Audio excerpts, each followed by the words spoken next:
உறவுகளே, நம்மளுடைய இன்ட்ரெஸ்டிங்கான மண் வாசனை சீரியலை பார்க்கறதுக்கு எல்லாரும் தயாரா? அப்போ வாங்க, டைம் வேஸ்ட் பண்ணாமல் வீடியோக்குள்ளே போயிடலாம். இன்னைக்கு நம்மளுடைய ஷிவ் ஆனந்தியினுடைய கல்யாணம் தான் நம்ம இன்னைக்கு பார்க்க போகிறோம். கல்யாண வைபோகம் அப்படின்னு வச்சுக்கலாம். சரி, ஓகே, வாங்க போயிடலாம்.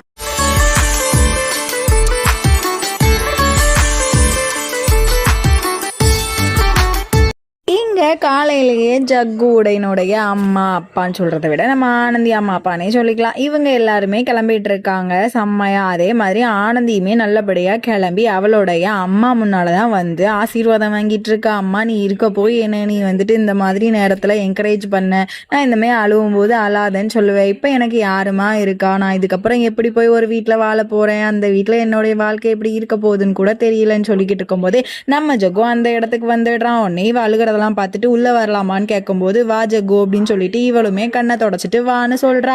அப்போ உடனே நம்ம ஜகு உள்ள வந்துட்டு, என்னாச்சு, ஏன் நல்ல நாள்ல அழுதுகிட்டு இருக்க, நீ நல்ல வீட்டுக்கு போக போற, நல்ல மனுஷன் சிவ் வீட்டுல உள்ளவங்களும் அதே மாதிரிதான், உன் மனசுக்கு ஏத்த வாழ்க்கை, நல்லபடியா வாழு அப்படின்ற மாதிரி சொல்றதெல்லாம் கேட்கிற ஆனந்திக்கு அப்படி ஒரு மாதிரி கண்ணெல்லாம் கலங்குது. அதே மாதிரி ஜக்கு சொல்லும் போது அவனுமே அழுதுகிட்டே தான் இதை எல்லாத்தையுமே பேசிக்கிட்டு இருக்கான். அதுக்கப்புறம் அவனே சொல்றான், அழாத, நீ அழதா நல்லாவே இல்லை அப்படின்னு சொல்லிட்டு அவன் கண்ணில் போய், அதாவது இவ கண்ணை போய் அவன் தொடக்க போவானா. அப்போ உடனே இப்படி பாப்பாலா, உடனே இல்லை அவன் கண்ணில் கண்ணீர் வந்திருக்கு, மேக்கப்லாம் அழிஞ்சிட போது, அப்புறம் நல்லாவே இருக்க மாட்டேன்னு சொல்லிட்டு அவளுடைய மூக்கையுமே கிள்ளிட்டு இப்போதான் அழகா இருக்கேன்ற மாதிரி அவகிட்ட கிண்டல் பண்ணோன்னா அவளுமே சிரிச்சிடுறா. உடனே சரிம்மா வா போகலாம் கீழேன்னு சொல்லிட்டு இவனுமே வந்துட்டு போறான். அதுக்கப்புறம் அவளுமே அங்க வந்து சிரிச்சுட்டே இவனை வந்துட்டு பார்த்துட்டு இருக்கா, நம்மளுடைய ஜக்குவை. அதுக்கப்புறம் இவளுமே வந்துட்டு ஒரு வழியா அவளுடைய அம்மா கூட தான் கீழே இறங்கி வரா. சுமித்ரா கூட்டிட்டு வராங்க. அவனுடைய அப்பா பார்த்துட்டு, அப்பாடா என் பொண்ணு எவ்வளவு அழகா இருக்கா அப்படின்ற மாதிரி யோசிச்சுட்டு இருக்காங்க. நம்மளுடைய ஆனந்தியுமே கொஞ்சம் கொஞ்சமா மேல இருந்து கீழே வரா. கீழே வந்ததுக்கு அப்புறமாவே அவளுடைய ஞாபகங்கள் எல்லாமே அந்த வீட்டை சுத்தி தானே இருக்கு. அதையெல்லாம் பாக்குற ஆனந்தி ரொம்ப அழுகுறா. உடனே பாட்டியுமே வந்துட்டு, என் கண்ணே பற்றும் போல இருக்க ஆனந்தி, அழகா இருக்க அப்படின்ற மாதிரி சொல்லிட்டு அவளையுமே இந்த வீட்டுல இருந்து கூட்டிட்டு போறாங்க. இவன் அந்த வீட்டையே சுத்தி சுத்தி பார்த்துட்டு ஒரு வழியா கார்லயுமே வந்து ஏறுறா. ஏறினதுக்கு அப்புறமா நேரா எங்க போறாங்கன்னா கல்யாண மண்டபத்துக்கு தான் போறாங்க. அவங்க எல்லாரும் போனதுக்கு அப்புறம் நம்ம ஜக்குவோ மாடியில நின்றுட்டு இந்த கார் போறதெல்லாம் நினைச்சு பார்த்து அழுதுகிட்டு இருக்கான். இவ்வளோ கஷ்டப்பட்டு நம்ம இது பண்ணியும் ஒண்ணுமே நடக்கலையன்ற மாதிரி. உடனே கல்யாண வீட்டுக்கு தான் போனதுக்கு அப்புறமா அங்க என்ன கதை அப்படின்னா, அங்க வந்து நிறைய ஜோடிங்களுக்கு கல்யாணம் நடக்கு. அதாவது சிவ் ஆனந்தியோடைய கல்யாண அவங்களுடைய சார்பில் இவங்க எல்லாருக்குமே கல்யாணம் நடக்கு. அதாவது ஏழை குடும்பத்துக்கு. உடனே எல்லாருமே சந்தோஷமா இங்க எல்லாரும் இறங்கி வராங்க. அங்க வந்துட்டு பேட்டி எடுக்கிறதுக்காக 2 கப்பல்ஸ் தான் வராங்க. அந்த கப்பல்ஸ் யாருன்னா நம்மளுடைய ஓஜி கப்பல்னு மாதிரி சொல்லிக்கலாம். இது இவங்களுமே வந்து ஹிந்தி சீரியல்ல உள்ளவங்க தான். அவங்க தான் அந்த ஊருக்கு வந்துட்டு சும்மா ஒரு பேட்டி எடுக்கிற மாதிரி வராங்க. அவங்களுமே கப்பல்ஸ் தானே. அதனால உடனே அவங்க வரும்போதே ஆனந்தி வந்துட்டாங்கன்னு சொன்னோன்னா ஆனந்தியுமே கார்ல இருந்து இறங்குறா. இறங்குனதுக்கு அப்புறமா அவள் வரதை பார்த்துக்கிட்டு நம்மளுடைய மாப்பிள்ளை வீட்டுல இருந்தும் நம்மளுடைய சிவ்வுமே வந்துடுறான். அப்படி மாப்பிள்ளை செம்ம அழகா இருக்காங்க அன்னைக்குன்னு பார்த்து அவனை பார்க்குற நம்ம ஆனந்தியோ ரொம்ப வெக்கப்பட்டு நின்றுகிட்டு இருக்கா. உடனே எல்லா மாப்பிள்ளைங்களுக்குமே எல்லார் மாமியாருமே வணக்கம் வச்சு கூப்பிட்டுட்டு இருக்காங்க, உள்ள வர வைக்கிறாங்க பொட்டு வச்சு. உடனே நம்ம ஆனந்தியை பார்க்குற சிவ்வுமே எப்போ போல அதே ஸ்டாண்டிங்ல நின்றுட்டு இருக்கான். இவளுமே வெக்கப்பட்டு பார்த்துக்கிட்டு இருக்கா. சரி வாங்க 2 பேரும் வந்து சேர்ல உட்காருங்கன்ற மாதிரி கூப்பிட்டுட்டு அதுக்கப்புறமா கல்யாணத்துக்காக மாலையுமே மாத்த சொல்றாங்க. உடனே மாலையை அவளுமே அவன் கழுத்துல போட்டதுக்கு அப்புறம் இவன் போய் கழுத்துல போட போகும்போது அவ ஃப்ரெண்ட்ஸுக்கு பின்னால இவ சாஞ்சவனும் ஒரு வழியா போட்டதுக்கு அப்புறம் எல்லாருமே வந்துட்டு அச்சதையெல்லாம் போட்டு அவங்களுடைய கல்யாணத்தை வர வைக்கிறாங்க. எல்லாரும் இதையெல்லாம் டிவியில பாக்குற ஜக்கு ரொம்ப அழுதுகிட்டு இருக்கான். இங்க அதுக்கப்புறமா அச்சதையெல்லாம் போட்டாங்க இல்லையா. உடனே ஹாரூன் தான் வந்துட்டு அப்பா அம்மாவுடைய கடமையை ஹாரூனும் சுமித்ராவும் தான் நிறைவேற்றுறாங்க. இவங்களுமே அதுக்கப்புறம் வந்துட்டு அந்த இது எரியுமா அதையெல்லாம் வந்து சுத்தி வராங்க. அதுக்கப்புறம் குங்குமம்லாம் வச்சு அவனுடைய ஆனந்திய அவன் அவளுடைய பொண்டாட்டியா ஆக்கிக்கிறான். அதுக்கப்புறம் ஒவ்வொருத்தர்கிட்டையும் ஆசீர்வாதம் தான் வாங்கிக்கிறாங்க. எல்லாருமே முதல்ல ஹாரூன் கிட்ட வாங்கிக்கிறாங்க, 2வது சுமித்ரா கிட்ட வாங்கிக்கிறாங்க. இத்தனுடன் இந்த நிகழ்ச்சி முடிவடைந்ததுன்னு சொல்லிட்டு நம்மளுடைய கப்பல்ஸுமே வந்துட்டு சொல்லிடுறாங்க. சொல்லி முடிக்கவுமே என்ன ஆகுது அப்படின்னா, நம்மளுடைய சுமித்ரா சொல்றா, ஆனந்தி வந்து நம்ம வீட்டுல இருந்து தான் அத்தை அவங்க வீட்டுக்கு போகணும்னு ஆசைப்பட்டா. ஆயிரம் தான் இருந்தாலும் தாய் வீட்டுல இருந்து தானே பொண்ணு போகணும், ஸோ நம்ம வீட்டுக்கு முதல்ல கூட்டிட்டு போயிடலான்னு சொன்னதுக்கப்புறம், என்னடி நீ இப்போ வந்து சொல்லிக்கிட்டு இருக்க, சரி வீட்டு போய் சொல்லி ஒன்றும் பிரச்சனை இல்லை, அவங்க எதுவும் நினைச்சுக்க மாட்டாங்கன்னு சொன்னதுக்கப்புறம் நம்ம சுமித்ராவுமே சரி நான் போய் சொல்றேன்னு சொல்லி சொல்லிட்டு நம்மளுடைய ஆனந்தி கிட்ட நீ ஆசைப்பட்டபடியே நீ நம்ம வீட்டுல இருந்துதாம்மா போகணும்னு சொல்லிட்டு அவளையுமே சிரிச்ச முகத்தோட குடும்பத்தோட அங்க கூட்டிட்டு போறாங்க. சிவ் குடும்பம் எல்லாருமே போறாங்க. உடனே அவங்க எல்லாத்தையுமே வரவேற்கிற விதமா எல்லாருமே முன்னால நின்று வாங்க வணக்கம்லாம் வச்சு உள்ளதான் கூட்டிட்டு போறாங்க. உள்ள கூட்டிட்டு போனதுக்கு அப்புறம் நம்ம பாட்டி சொல்றாங்க, எல்லாரும் போயிட்டு சடங்கு சம்பிரதாயம் செய்யறதுக்கு எல்லா பொருளையும் எடுத்துட்டு வாங்க அப்படின்ற மாதிரி சொல்லும் போது நம்ம சுமித்ரா என்ன பண்றா, ரூம்குள்ள வந்துட்டு அவளுக்காக வாங்கி வச்சிருந்த ஒரு செயின் இருக்கும். அந்த செயினை கொண்டுட்டு வரும்போது அங்க ஒரு லெட்டர் அவளுடைய கண்ணுல படுது. அந்த லெட்டர் யார் எழுதின லெட்டர்? நம்மளுடைய ஜக்கு எழுதின லெட்டர் தான். அந்த லெட்டர் எடுத்து படிக்கும்போது சுமித்ராக்கு பெரிய பேரதிர்ச்சி. என்னன்னா அதுல என்ன எழுதியிருக்கான்னா, ஜக்கு அம்மா நான் வந்துட்டு ரொம்ப தப்பு பண்ணிட்டேன், அந்த தப்பையெல்லாம் மன்னிச்சு நீங்க ஏத்துக்கிட்டாலும் என்னால் அந்த வீட்டுக்குள்ள இருக்க இனிமே முடியாதுமா. ஒவ்வொரு இடத்துலையும் ஒவ்வொன்றையும் பார்க்கும்போது எனக்கு பழைய ஞாபகங்கள் வந்துகிட்டே இருக்கு. அதனால கொஞ்ச நாளைக்கு நீ தேடாதீங்கம்மா அப்படின்னு சொல்லிட்டு அதுல எழுதி வச்சிருக்கான். ஆனா அதையெல்லாம் பார்க்க நம்ம சுமித்ராக்கு ரொம்ப அழுக வருது. ஐயோ நம்ம தான் நம்ம பையனை வந்து ஒண்ணுமே சொல்லலையே, ஏன் இப்படி பண்ணிட்டான்ற மாதிரி அழுதுகிட்டு இருக்கவும் அந்த இடத்துக்கு ஹாரூன் வரான். என்ன செஞ்சிட்டு இருக்க, சீக்கிரம் வாமா அப்படின்ற மாதிரி கூப்பிட வரவும் இவனுக்குமே வந்துட்டு இவ அழுகுறத பார்த்துட்டு என்னாச்சுமா அப்படின்ற மாதிரி பார்த்துட்டு அந்த லெட்டரை படிக்கும்போது அவனுக்குமே கஷ்டமா இருக்கு. நம்ம பையன் வந்து நல்லவனா மாறுவான்னு தெரியும், ஆனா இவனும் நல்லவனா இருப்பான்னு எனக்கு தெரியாம போச்சுன்ற மாதிரி அவருமே கவலைப்பட்டுக்கிட்டு இருக்காரு. உடனே சரி வா, இப்போதைக்கு இதை பார்த்தா நமக்கு வந்துட்டு சரி வராது, நம்ம முதல்ல ஆனந்தியை அனுப்பி வச்சுக்கலாமா, வாமா கீழே போலான்னு சொல்லிட்டு அவளையுமே கூட்டிட்டு போறாங்க. அதுக்கப்புறம் கீழே வந்ததுக்கு அப்புறம் ஆனந்திக்கு வந்துட்டு ஒவ்வொரு சடங்கா செஞ்சுக்கிட்டு இருக்காங்க எல்லாருமே. அப்படி எல்லாமே செஞ்சு முடிச்சதுக்கு அப்புறமா கிளம்புறதுக்கு முன்னால சாமி கும்பிட்டுட்டு போகலான்னு சொல்லிட்டு சாமியை தான் கும்பிட போறாங்க. சாமியெல்லாம் கும்பிட்டதுக்கு அப்புறமா அந்த ஒரு குங்கும தண்ணி இருக்கும், அதை வந்துட்டு தொட்டு எல்லா செவத்துலையுமே வைக்க சொல்லுவாங்க. தாய் வீட்டுல இருந்து போகும்போது இதெல்லாம் ஒரு சம்பிரதாயம் போல. இதெல்லாம் பாக்குறதுக்கே ரொம்ப சூப்பரா இருந்துச்சுங்க.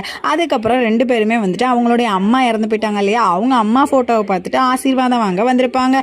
அவங்க அம்மா போட்டோவை பார்த்ததுக்கு அப்புறமா அவ எப்படி கல்யாணத்துக்கு முன்னால இருக்கும்போது அவங்க அம்மா எவ்வளோ ஹெல்ப்ஃபுல்லாக இருந்தாங்க, எவ்வளோ என்கரேஜ்மெண்ட்டாக இருந்தாங்க, எவ்வளோ உறுதுணையாக இருந்தாங்கன்றதையும் அவள் பார்த்து அழுதுகிட்டு இருக்கா. தாய் வீட்டில இருந்து போகும்போது தாய் தான் மகளுக்கு ஊட்டி விடணும். அந்த இடத்துல இப்போ யார் இருக்கா அப்படின்னா நம்மளுடைய சுமித்ரா தான் இருப்பா. சுமித்ரா வந்துட்டு நம்மளுடைய ஆனந்திக்கு தண்ணி கொடுப்பா. தண்ணி கொடுத்தோடனே நம்மளுடைய ஆனந்தியோ ரொம்ப கதறி அழுவா. அதே மாதிரி தான் நம்மளுடைய சுமித்ராவுமே ரொம்ப ரொம்ப கதறி அழுதுகிட்டு இருப்பா. என்ன பண்ணேன்னு தெரியாமல் நம்ம பொண்ணு நம்மளை விட்டு போகிறாளே அப்படின்ற மாதிரி இருந்தாலும் அவங்களுமே அவங்க அம்மா மாதிரி தான் பார்த்துக்கிட்டாங்க அவளை. ஒரு மதர்ஸ் டேக்கு நல்ல ஒரு நாடகம்ன்ற மாதிரி, அதாவது நல்ல ஒரு எபிசோடுன்ற மாதிரி இன்னைக்கு எனக்கு இது தோணுது எடிட் பண்ணும்போது. அப்புறம் நம்ம சிவுமே அதையெல்லாம் பார்த்து கண் கலங்கி நின்றுக்கிட்டு இருக்காங்க. ரெண்டு பேருமே கெட்டி பிடிச்சி அழுதுகிட்டு இருக்காங்க. 1000 தான் இருந்தாலும் ஒரு தாயினுடைய பிளேஸை யாராலையுமே மாற்ற முடியாதுன்றதை இது ரெப்ரசன்ட் பண்ணுதுங்க.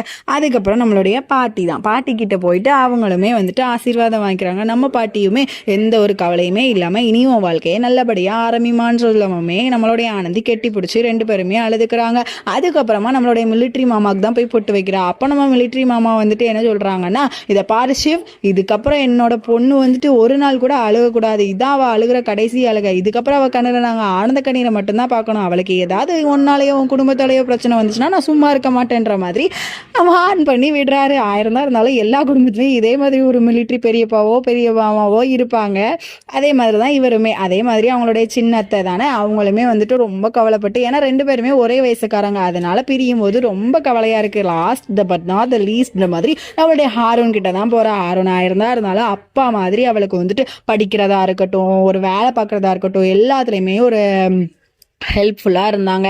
அவருமே வந்து சொல்கிறாரு, ஷிவ் உங்கள் கையில் ஒப்படைச்சிட்டேன் என் பிள்ளைய, நீங்கள் இதுக்கப்புறம் நல்லா பார்த்துக்கணுன்ற மாதிரி சொன்னோன்னே இவளுமே அப்பான்னு சொல்லிட்டு கட்டி பிடிச்சி அழுதுகிட்டு இருக்கா. அவளுடைய அப்பா கிட்டேயுமே அவள் ஆசீர்வாதம் வாங்கிப்பா. ஆனால் அவ்வளோ இதாக வந்துட்டு அவள் இருக்கலை. அப்படி பார்க்கும்போது அங்கே ஒரு சின்ன பையன், நம்மளுடைய மிலிட்ரி மாமாவனோட பையன் தான், அவன் உடனே வந்துட்டு அண்ணி என்னை விட்டு போகிறீங்களா அப்படின்ற மாதிரி அளவுமே இவனுமே கட்டி பிடிச்சிட்டு இனிமேல் நான் ஹோம்ஒர்க்லாம் சரியாக பண்ணுறேன் அண்ணின்னு சொல்லுவானா. நம்ம ஷிவுக்கோ அதையெல்லாம் குட்டி பசங்கள்கிட்ட கூட நம்ம ஆனந்தி இவ்வளோ பாசமாக இருக்காளேன்னு சொல்லிட்டு ரொம்ப கஷ்டமா இருக்கும். சரி வாமா அழாதம்மா, வாமா வீட்டுக்கு போக லேட் ஆயிட்டுன்னு சொல்லிட்டு அவளை பிடிச்சி இழுத்துட்டு போவாங்க.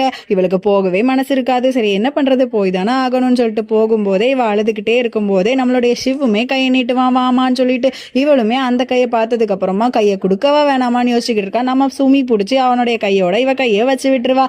அதுக்கப்புறமா நம்ம ஓஜி சம்பவம், அதாவது எப்போவுமே வந்துட்டு மண்வாசனையோட பாட்டிலே பார்க்கும்போது இந்த அரிசி தாங்க ஞாபகம் வரும். அரிசி தான் தான் அவள் போடுவா. அதே மாதிரி இப்போ சுமி தான் அதை வாங்கிட்டு இருக்கா. அந்த சின்ன பொண்ணாக இருக்கும்போது அவங்க அம்மா வாங்கினாலே இப்போ சுமி வாங்குறாளேன்னு சொல்லிட்டு அதையுமே நினச்சி இவ கண் கலங்கி பாட்டியுமே கட்டி பிடிச்சி அழுதுகிட்டு இருக்கா.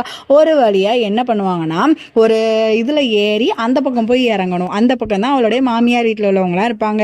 உடனே அவளையுமே அந்த பல்லாக்கில் வந்து ஏற்றி விடுறாங்க. ஏற்றி விட்டதுக்கு அப்புறமா இவளுமே அழுதுகிட்டே இருக்கா. உடனே அந்த பல்லாக்கை அப்படியே தூக்கி இந்த பக்கம் திருப்பி வைக்கும்போது யார் இருப்பா? நம்மளுடைய மாமியார் வீட்டில் உள்ளவங்க எல்லாருமே இருப்பாங்க. இவளுமே வந்துட்டு அழுதுகிட்டே போய்கிட்டு இருக்கா. உடனே அந்த பக்கம் விட்டவுடனே இவளுமே இறங்கி அந்த பக்கம் ஒரு ஒரு ஒரு ஒரு கிலோமீட்டருக்கு அந்த பக்கத்தில் நிற்பாங்க. உடனே அந்த பக்கம் போய் ஏறிக்கிறா.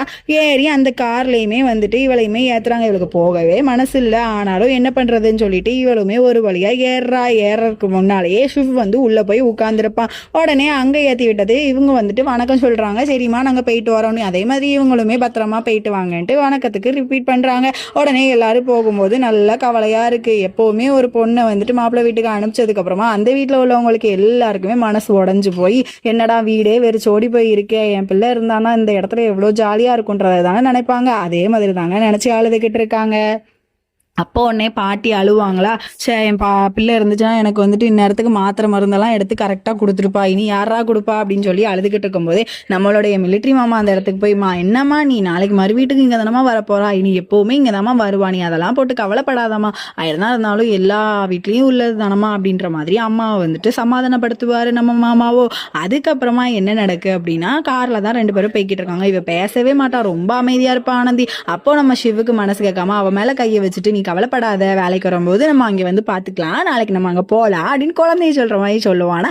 அப்போ நம்ம ஆனந்தியுமே வந்துட்டு எப்படி சிவ் நான் மறக்க முடியும், இருந்தாலும் எனக்கு தாய்க்கு தாயா தகப்பனுக்கு தகப்பனா அந்த வீட்டில் உள்ளவங்க எல்லாருமே இருந்தாங்க, எப்படி நான் அவங்களையெல்லாம் மறக்க முடியும் வெகு சீக்கிரத்தில் அப்படின்ற மாதிரி சொன்னோன்னே எனக்குமே உன்னுடைய கஷ்டம் புரியுது, நீ கவலைப்படாத ஆனந்தி அப்படின்ற மாதிரி சொல்லி நான் அதுக்கு ஏற்ற மாதிரி உன்னைய பார்த்துக்குப்பேன்றது மாதிரியும் அவன் வந்துட்டு உறுதுணையாக வந்துட்டு வாக்கு கொடுத்துக்கிட்டு இருக்கான். இவளுமே அதையெல்லாம் கேட்டு சரின்னு பார்த்துக்கிட்டு இருக்கா. நம்ம வீட்லயோ நம்ம ஹாரூன் சரி இதுதான் சரியான நேரம்னு சொல்லிட்டு அந்த லெட்டரை பாட்டிக்கிட்ட கொடுத்துடுறான். பாட்டிக்கிட்ட கொடுத்துட்டு ஜக்குனுமே வரமாட்டான் பாட்டி, அவன் எங்கேயோ போயிட்டான், கொஞ்ச நாளைக்கு நீ தலைமறைவா இருக்க போறேன், நீங்க யாருமே நீ தேடாதீங்கன்ற மாதிரி சொல்லிட்டான் பாட்டின்னு சொன்னோன்னே நம்ம பாட்டிக்கோ ரொம்ப கவலையா இருக்கு. கஷ்டத்தோடையே மனசுல கஷ்டத்தை வச்சுட்டு சொல்றாங்க, சரி ஓகே அவனாவது நிம்மதியா இருந்துட்டு போட்டு இந்த கிளவிக்காக கூட அவன் பார்க்கலல்ல அப்படின்ற மாதிரி அவங்களுமே சொல்றாங்க. எல்லாருமே அப்படி கண் கலங்கி நிக்கிறாங்க. உடனே நம்ம ஹாரூன் ராத்திரி ஆயிருமா, உடனே அவன் ட்ரெஸ் எல்லாம் மாத்திட்டு வீட்டுக்குள்ள வருவானா. வீட்டுக்குள்ள வரும்போது அந்த தூரத்துல ஒரு லெட்டர் இருக்கும். அந்த லெட்டர் என்ன லெட்டர்னு பார்த்தா அதுல ஒரு சிடி தான் இருக்கும். அந்த சிடி எடுத்து உடனே அவனுடைய லேப்டாப்ல கனெக்ட் பண்ணி பார்த்துட்டு இருப்பான். அந்த லேப்டாப்ல ஓபன் பண்ண உடனே நம்ம ஆனந்தி தான் வர. ஆனந்தி வந்து சிரிச்ச முகத்தோட என்ன சொல்லிக்கிட்டு இருக்கானா, அப்பா நான் இதுக்கப்புறம் இங்க இருக்க மாட்டேன், ஒழுங்கா உங்களுடைய பேங்க் அக்கௌண்ட்ஸ் எல்லாம் பார்த்துக்கோங்க, அதே மாதிரி வந்துட்டு கரெக்டான இடத்துல பாட்டிக்கு மாத்திரை கொடுத்துருங்க, இந்தந்த இடத்துல இந்தந்த ஜாமான் வச்சிருக்கேன்னு சொல்லிட்டு இருக்கும் போதே நம்மளுடைய ஆர்வம் அழுதுகிட்டே அதை பார்த்துக்கிட்டு இருக்கான். நம்ம சுமியுமே டீ கொடுக்கக்காக வருவாளா, அவளுமே அதை பார்த்துட்டு என்னதுங்க இது அப்படின்ற மாதிரி வந்தோடனே ரெண்டு பேருமே அப்படி பார்த்துக்கிட்டு இருப்பாங்க. அவள் அந்த வீடியோவில் எல்லாருக்காகவுமே பேசியிருப்பா, நான் வந்துட்டு இந்த இடத்துல இதை வச்சிருக்கேன், அந்த இடத்துல இதை வச்சிருக்கேன். ஹாரன் சொல்றாரு, ஏடி நம்ம வந்து பையனா பிறந்ததுக்கு இவளையாவது ஒரு பொண்ணா பெற்றிருக்கலாமோ அப்படின்னு சொல்லும் போதே வந்துட்டு நம்ம சுமியும் அவனும் ரொம்ப அழுகுறாங்கங்க. இப்படி ஆயிட்டே நம்ம பொண்ணு சீக்கிரமா கல்யாணம் பண்ணி கொடுத்துட்டோமேன்ட்டு. இப்போ இங்க ராத்திரி ஆயிடுது, இன்னுமே இவங்க வீட்டுக்கு போய் சேரல, ரொம்ப தூரத்துல இருக்கு. இவளுமே டயர்டானதுனால அவன் மேல அப்படியே படுத்து தூங்கிடுறான். இவன் எப்படா சந்தோஷமா இருப்பான், டிரைவர் பார்த்துருப்பான் போல, படாருன்னு ஒரு சடன் பிரேக் போட்டுறான். உடனே அவளுமே முழிச்சுக்கிறா. உடனே நம்ம ஆனந்தி வந்து முழிச்சிட்டு ஐயோ என்னாச்சு அப்படின்ற மாதிரி அரை தூக்கத்துல இருந்துச்சுரா. இவனுமே என்னென்ன நீங்க மெதுவா போங்க அப்படின்ற மாதிரி சொல்லுவானா. இவன் உடனே திரும்படியுமே அவன் மேலேயே படுத்துப்பா. உடனே இவனுக்கோ செம ஹாப்பியா இருக்கும், அப்படியே கூட்டிட்டு போய்கிட்டு இருப்பான். அதே மாதிரி காலையிலயும் ஆயிடுது, இன்னுமே இவங்க போகல காய்ஸ். அதுக்கப்புறமா தான் இவங்க வந்து வீடு வந்துருச்சு ஏ அப்படின்னு சொல்லிட்டு இறங்குறாங்க அந்த இடத்துல. இவங்களுமே வந்துட்டு அந்த இடத்துல போய் இறங்குறாங்க. வீடு வந்துருச்சு வாமா அப்படின்னு சொல்லிட்டு ஷிப்புமே வந்துட்டு கூட்டிட்டு வரான். முதல்ல இவன் வந்து கையை நீட்டுவானா, அந்த கையை பிடிச்சு நம்மளுடைய ஆனந்தியுமே ஏறி வரா. வெளியில வந்ததுக்கு அப்புறமாவே வந்துட்டு அப்படி பாக்குற புதுசா என்னமோ ஒரு ஊருக்கு வந்த மாதிரி, நம்ம வீடு இல்லைல்ல அதனால தாங்க. அதுக்கப்புறம் நம்ம அத்தை வந்துட்டு அவளுடைய முகத்தை வந்து நீ கொஞ்ச நேரத்துக்கு மூடியே இருக்கணும்னு சொல்லிட்டு மூடி வச்சிடுறாங்க. நம்ம ஷிவுமே என்னம்மா நீங்க மூடி வச்சுட்டீங்கன்ற மாதிரி பார்த்துட்டு அவளையுமே கூட்டிட்டு கூட்டிட்டு வராங்க ஒரு வழியா வீட்டுக்குள்ள கூட்டிட்டு வரும்போதே வந்துட்டு தங்கச்சி சம்பிரதாயத்தை பண்றதுக்கு அவ இருக்க மாட்டா. சாஞ்சியோனே அவ அப்பா வந்து அவங்க அம்மா வந்து திட்டுவாங்க, உன் பிள்ளைக்கு திமிர பத்தியா, எப்படி கரெக்டான நேரத்துல எங்கேயோ போய் தொலைஞ்சிட்டா அப்படின்ற மாதிரி சொல்லும் போது எல்லாருமே பாத்துக்கிட்டு இருப்பாங்க இப்படி திட்டுறானேன்ட்டு. உடனே இவ வந்து மாடியில இருந்து மகாராணி மாதிரி இறங்கவும் உடனே அவங்க அம்மா எங்க போனேன், பாத்ரூம் போனியோ, சரி சரி வா வா வா அப்படின்னு சொல்லிட்டு நடிச்சு கீழே இறக்கிடுவாங்க. உடனே இவளுமே வந்துட்டு சம்பிரதாயத்தெல்லாம் பண்ணிட்டு வாங்க நீ வாங்க அண்ணன்னு சொல்லிட்டு கூப்பிடுவா. உடனே இவ உள்ள வரவுமே ரொம்ப ஆச்சரியமா பாத்துக்கிட்டு இருப்பா. பார்த்தா வேற ஒரு வீடு, இவளுக்காகவே கல்யாணத்துக்கு முன்னாலேயே வந்துட்டு சிவ் வந்து வீடு மாத்திடுவேன்னு சொல்லியிருப்பான். அதே மாதிரி மாளிகை கணக்க வீடு வாங்கி வச்சிருக்கான். அதையெல்லாம் பாக்குற சிவு, அதுக்கப்புறம் நம்ம ஆனந்தியுமே அதை வந்து ஆச்சரியமா பார்த்துட்டு வீட்டுக்குள்ள வந்து அந்த குங்குமத்துல மிதிச்சு நடந்து வர, அந்த மிதிச்சு வரும்போது நம்ம குடும்பத்துல உள்ளவங்க இதெல்லாம் சொல்லியிருக்காங்க, இனி நம்ம வாழ்க்கையை நல்லபடியா அமைச்சுக்கணுன்ற மாதிரி சொல்லிட்டு உள்ள வந்ததுன்னு அவளை வந்து ஒரு இடத்துல உட்கார வச்சிருப்பாங்க. சிவ் ஒன்னே வந்துட்டு இந்த சம்பிரதாயப்படி அவளை வந்து பக்கத்துல போய் அவ கூட பேசிட்டு அவ கையில என்னமோ கட்டியிருப்பா, அதை வந்து அவுக்கணும் போல. உடனே அவ படாம அவுக்கவுமே எல்லாரும் சொல்லிடுவாங்க, பாத்தியா இப்பவே வந்துட்டு புருஷங்கிட்ட உணத்தையும் மறைக்க மாட்டுக்காலே, ஐயோ போச்சே அப்படின்ற மாதிரி எல்லாருமே கிண்டல் பண்ண ஆரம்பிச்சிருவாங்க. நம்ம சிவுக்குமே ஒண்ணுமே ஓடாது, அப்படியே வெக்கப்பட்டுட்டே பார்த்துக்கிட்டே உடனே ஏஞ்சிருவான். எந்திரிச்சதுக்கு அப்புறமா சொல்லுவாங்க, நீ இப்போ வந்து அவளை தூக்கணும் அப்படின்னு சொன்னதுக்கு அப்புறமா ஆனந்தியை வந்து சிவ் வந்து தூக்கிடுவான். தூக்கிட்டு அப்படியே சுத்திக்கிட்டே நிற்பாங்க. உடனே ரொம்ப சந்தோஷமா எல்லாருமே அதை என்கரேஜ் பண்ணி நல்லா இருக்கணும் இவங்க இதுக்கப்புறம் அப்படின்ற மாதிரி சொல்லிக்கிட்டு இருப்பாங்க. ஒரு வழியா இவளை ரூமுக்குமே போக சொல்லிடுவாங்க. ரூமுக்கு போனோடனே இவளை வந்துட்டு ட்ரெஸ்ஸை மாத்திட்டு உடனே கீழேயுமே வரணும் அப்படின்னு சொல்றாங்க. உடனே அவள் அந்த ட்ரெஸ்ஸை போடுறதுக்காக மாடியில போய் நிற்கிறா. ட்ரெஸ் எல்லாம் சூப்பரா இருக்கு. சரி ஓகே காய்ஸ், நாளைக்கு என்ன நடக்குன்றத நாளைக்கு பார்க்கலாமா? See you for the tomorrow episode. இன்னைக்கான எபிசோட் எப்படி இருந்துச்சுன்னு மறக்காம கமெண்ட் பண்ணுங்க.